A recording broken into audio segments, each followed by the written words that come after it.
le secret de beauté de la reine d'Égypte Cléopâtre, le lait d'ânesse.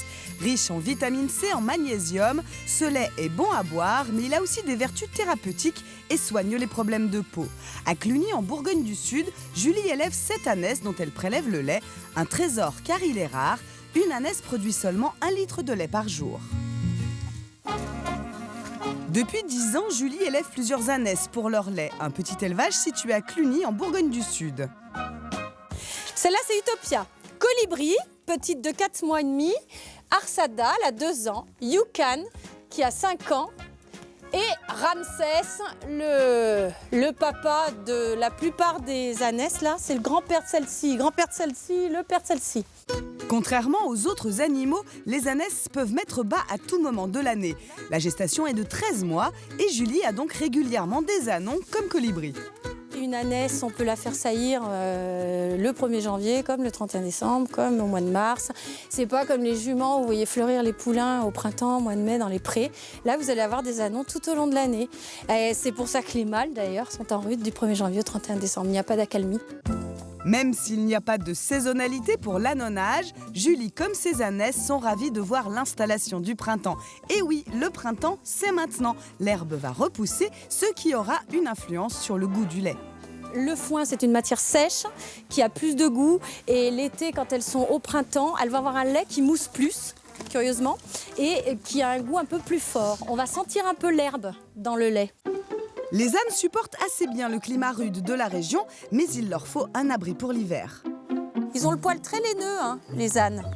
Donc, ce qui fait que quand ils mouillent, c'est vrai que pour se sécher, c'est plus difficile qu'un cheval qui, lui, court plus facilement, qui a le poil, malgré tout, moins épais. Il leur faut un abri impérativement en hiver. Voici Modestine. Elle a 13 ans et c'est elle qui va donner son lait cet après-midi. Hippolyte, le fils de Julie, reçoit aujourd'hui quelques copains à la maison. Ils vont pouvoir goûter le lait d'ânesse.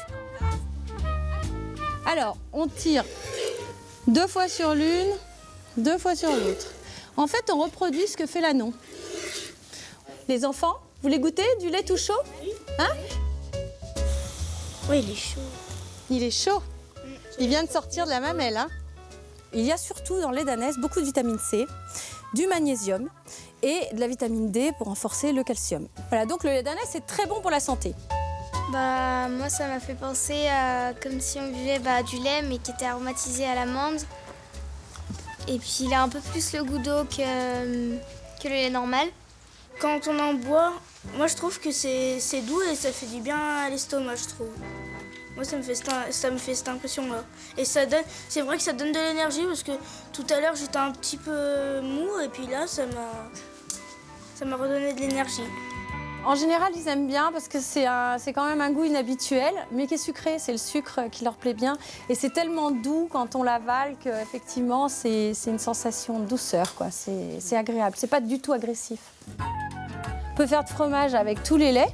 Le lait de vache, le lait de chèvre, le lait de brebis. Et le lait d'ânesse, on ne peut pas faire de fromage avec parce qu'il ne caille pas. Et le lait d'ânesse est rare et cher. Alors, comme on ne peut pas en boire tous les jours, Julie utilise ses nombreuses vertus en transformant ce trésor en cosmétique. Vous voyez, il a une texture très fine et je peux l'étaler directement sur ma peau. C'est ça le secret des reines d'Égypte.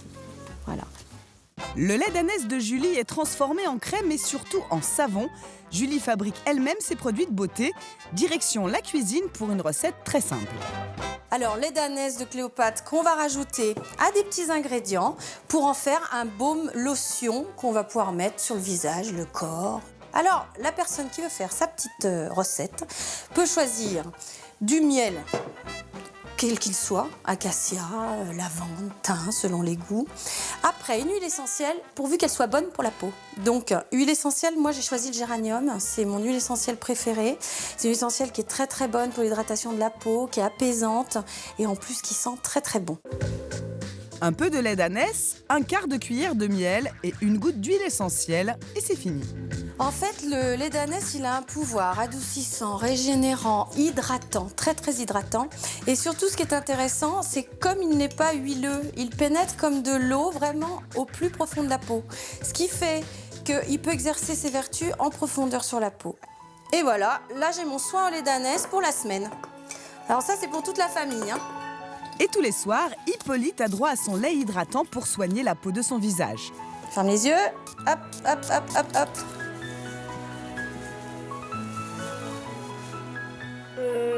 Au début, ça... Je sais pas comment expliquer, ça colle un peu. Ouais, le miel avant qu'il rentre dans la peau. Et après? Mais après, j'ai la peau toute douce. Eh ben ouais. Mais ça fait du bien, ça rafraîchit. Ah bah oui. Pour l'été, c'est génial. Il n'existe qu'une quarantaine de producteurs de lait d'ânesse en France. Ce n'est donc pas assez pour, comme Cléopâtre, prendre des bains de lait.